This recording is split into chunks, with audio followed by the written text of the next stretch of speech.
Dzień dobry. That's Polish for good day, and we're in Poland. Hello, my name is Scott Young, Discovery Channel tryout here in Kraków, the city probably most famous for two things.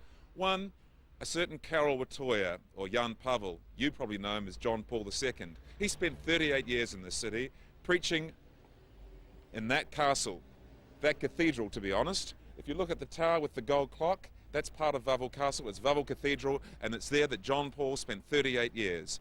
Now, of course, the other reason that Kraków is so famous is because of the Schindler story.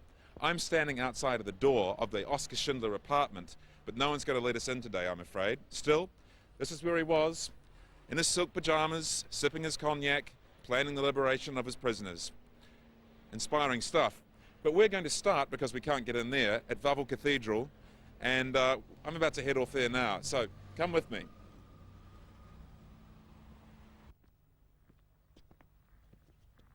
So now I've just walked up Wawel Hill, which is pretty steep, I can tell you, to have a look at Wawel Castle, which is all around us, and specifically Wawel Cathedral. There it is. It's beautiful, isn't it?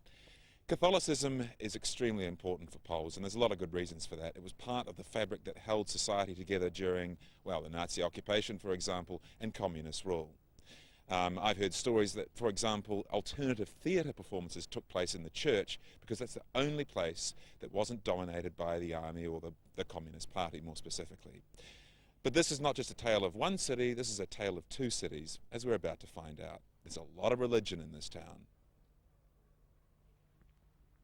And it was from Wawel Castle in 1335 that King Kazimierz the Great looked out his bathroom window, well, I'm assuming he looked out his bathroom window, looked out one of his windows anyway, and decided that he would build an entirely new town next to the old town. Even then it was an old town. This new town was to be known as Kazimierz, and it was to be the place where the Jewish community in the region could trade, could prosper, and could have a measure of independence. So we come now to Kazimierz, a place where every stone seems to echo with history. I'm standing, for example, outside the Remu Synagogue.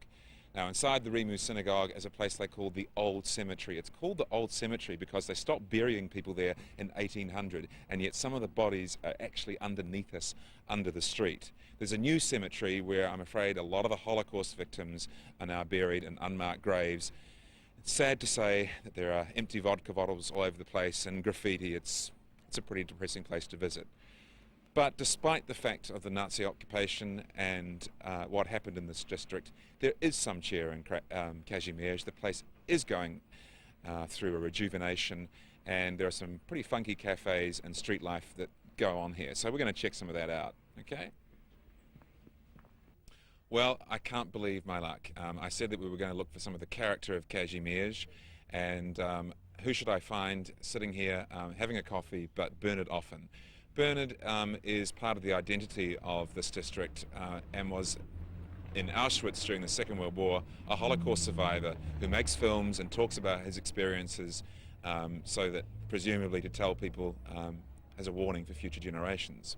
On the lighter side, Bernard is one of the more flamboyant and better known characters of the area.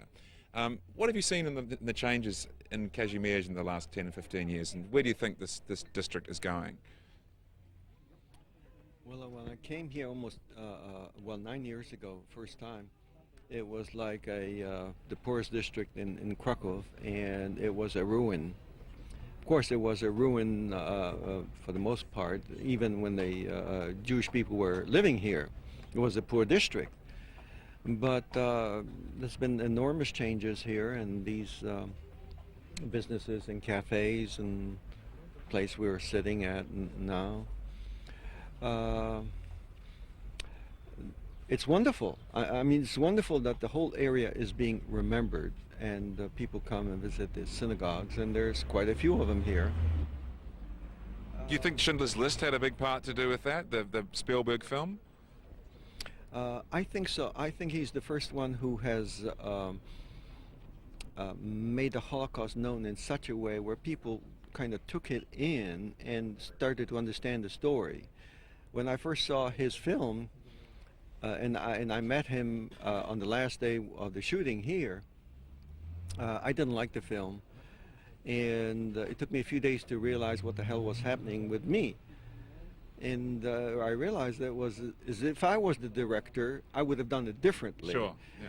And I wasn't satisfied that there wasn't enough suffering and torture and all kinds of terrible things that were going on that I know about, outside of that Schindler's List story. I was part of it. So when I realized that he took an enormously terrible, terrible, terrible story and he put it together in such a way in which people could take it in as a short story. I think that's true. I think the Holocaust is so tragic and its scope is so large that he had to try and find some hope in all of that, which is what Schindler represented. What's the future for Kazimierz? Well, I see more of these places and businesses coming in here, and that's not bad. I do wish that they would more actually talk about where the ghetto was, the one I was in across the river, across the Wisła River, and the nearby concentration camp in which 8,000 to 12,000 people were murdered. And there are no markings exactly where that place was. It is a forgotten place, a very much forgotten place. If you were to walk down the main road in which I and thousands of others walked and then turned into the camp, There's nothing, is there? There is nothing to show where you even turn off. You understand? So I'm in the process of correcting. I'm here actually to heal relationships. How old are you, Bernard? Do you mind me asking? Because you look like a sprite 55-year-old. You've got to be a little bit older than that, surely? Well, I am a Californian, and I'm, as we say, I'm a young 70. A young 70. That's great. It's getting a little bit chilly out here. I think we should go inside and have a look at the inside of this fabulous cafe. What do you reckon about that? Great, let's do it. Okay.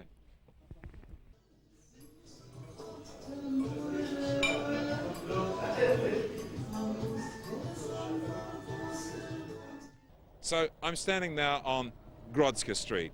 That's down the hill from Wawel Castle, and we're well on our way into the main market square, the heart of Kraków.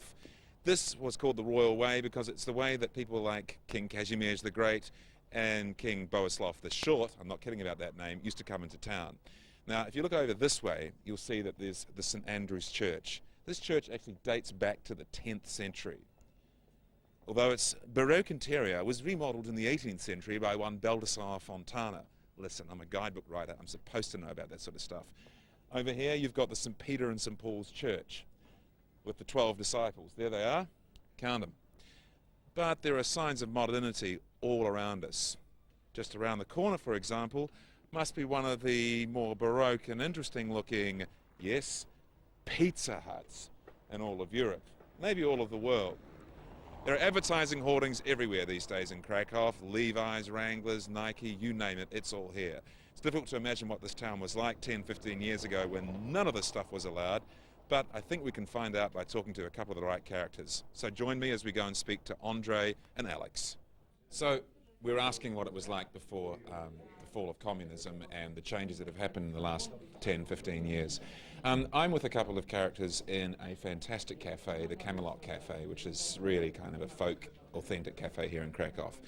Beside me on one side you've got Andre Skłodowski, who lived for 12 years, known as Aborigine, lived for 12 years in Australia, but returned to Kraków after some of those changes had happened. Andre, I hope I'm not going to embarrass you, but Andre was a freedom fighter for Solidarity in the early 80s.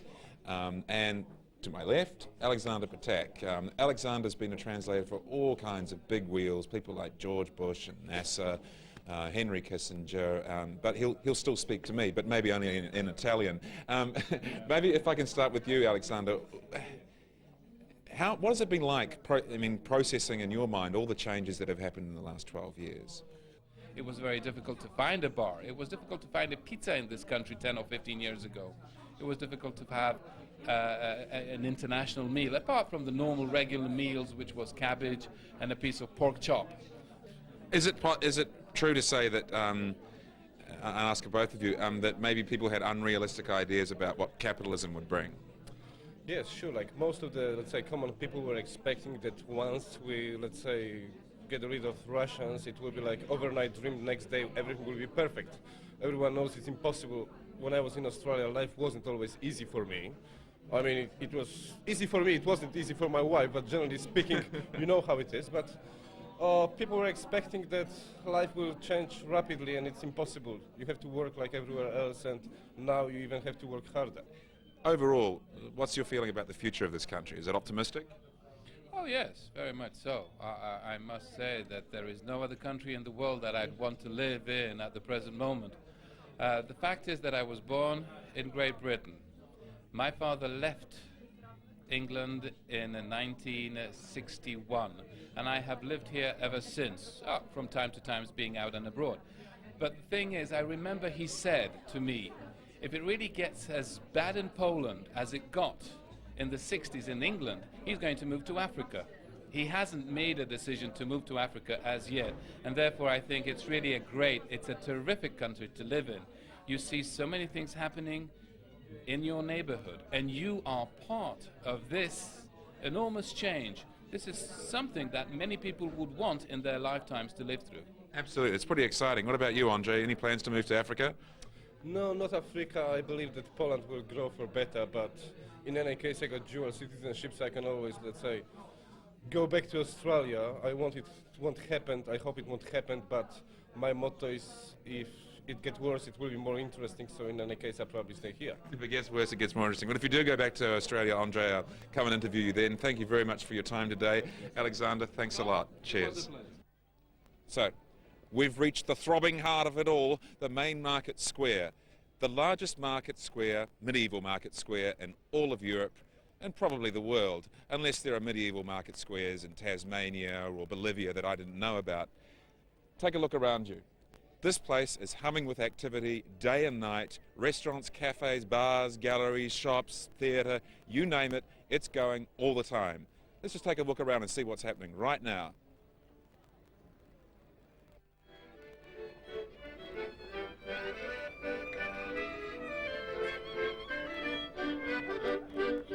This is traditional Polish folk music. But as you can see, these guys know how to market themselves. They've got the cassette on sale. This is a monument. It's not a spaceship, it's a monument to the fact that Kraków is one of 8 cities chosen to be a European city of culture in the year 2000. That will eventually go, because the year 2000 will eventually go, but one thing that will stay, that is part of Kraków, and always will be part of Kraków, are the pigeons. You can't get away from pigeons in Kraków, they're everywhere. Now, this might depend on how you feel about pigeons. I have an Australian friend who thinks that pigeons are kind of rats with wings, but I like them. I think they add to the place. Kraków without pigeons would be like Kraków without the Adam Mickiewicz statue, which is over here. And let's go and have a look at the Adam Mickiewicz statue. I'll tell you what makes this place famous, or this statue famous. It's been a meeting place for the last 150 years, give or take a couple of years. And Mickiewicz was kind of a romantic figure. He was like Byron, and Poles loved his poetry, and he was also a man of action. But people come to meet at his statue, and have done for all this time, as I say. Now, there's a famous story or a legend that a lot of times people will meet or arrange to meet at a certain time outside the statue, but they never actually get to meet, because one person will be at one side of the statue walking around, and the other person will be at the other side of the statue walking around at the same time, and they never quite get it together. I know, because it's happened to me. This is the other side of the cloth hall, the Sukanitsia, which of course is the main building in the middle of it all.